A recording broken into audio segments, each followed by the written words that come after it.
Je vous remercie, Monsieur le Président. Monsieur le Président de l'Assemblée nationale, Monsieur le ministre du Travail, de l'Emploi et des Relations avec les institutions, honorables députés, mes chers collègues. Monsieur le procureur général près la Cour d'appel de Dakar m'a transmis les procès-verbaux relatifs aux enquêtes à la suite du rapport de la Cour des comptes sur les fonds Covid et une note y afférente.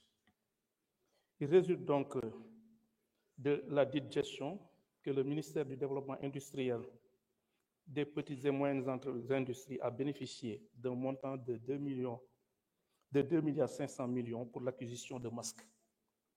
L'enquête a également révélé que les dépenses d'acquisition ont été payées en espèces, ce qui ne permet pas de retracer les opérations de paiement. Le ministre Moustapha Diop donc a ensuite, en violation de l'article 11 de l'arrêté du 21 novembre 2017, numéro 21136, portant conditions d'ouverture, de fonctionnement et de clôture des comptes de dépôt, nommé un gestionnaire du dit compte, seul coordonnateur des paiements et décaissements. Le dit gestionnaire a soutenu donc avoir retiré l'intégralité du montant par différents chèques à l'ordre d'un tiers pour le paiement en espèces de fournisseurs en vue de l'acquisition de 6 250 000 masques. Il a en outre reconnu avoir procédé sur instruction de son ministre de tutelle à des paiements en espèces en violation de l'article 104 du décret numéro 2020-978 du 23 avril 2020 portant règlement général sur la comptabilité publique qui exige un paiement par chèque ou par virement. Le secrétaire général du ministère a, quant à lui, expliqué que le choix des fournisseurs a été effectué par le ministre Moustapha Diop, qui a ensuite ordonné au directeur de l'administration générale et de l'équipement d'établir des contrats à cet effet.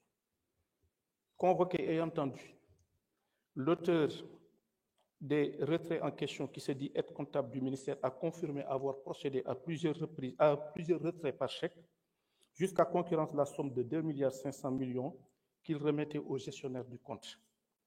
Le rapprochement entre le nombre de 6 250 000 masques prétendument achetés et celui attribué au structeur bénéficiaire a révélé un cap de 2 327 500 masques.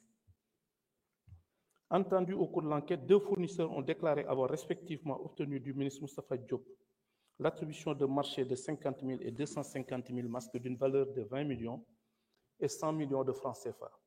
Ils ont tous deux précisé avoir reçu le paiement intégral de ces montants en espèces des mains du ministre Moustapha Diop. À la suite de l'enquête préliminaire, une information judiciaire a été ouverte à l'encontre de plusieurs personnes. En ce qui concerne le ministre Moustapha Diop, il y a lieu de relever qu'il ressort de l'article 61 de la Constitution qu'aucun membre de l'Assemblée nationale ne peut, pendant la durée des sessions, être poursuivi ou arrêté en matière criminelle ou correctionnelle qu'avec l'autorisation de l'Assemblée nationale. Le membre de l'Assemblée nationale ne peut, hors session, être arrêté qu'avec l'autorisation de l'Assemblée nationale, sauf en cas de crime ou délit flagrant ou de condamnation devenue définitive. C'est au regard donc de toutes ces observations que la levée de l'immunité parlementaire du député Moustapha Diop, ancien ministre du Développement industriel et des petites et moyennes industries, est sollicitée afin que des poursuites puissent être envisagées à son encontre. Je vous remercie de votre attention.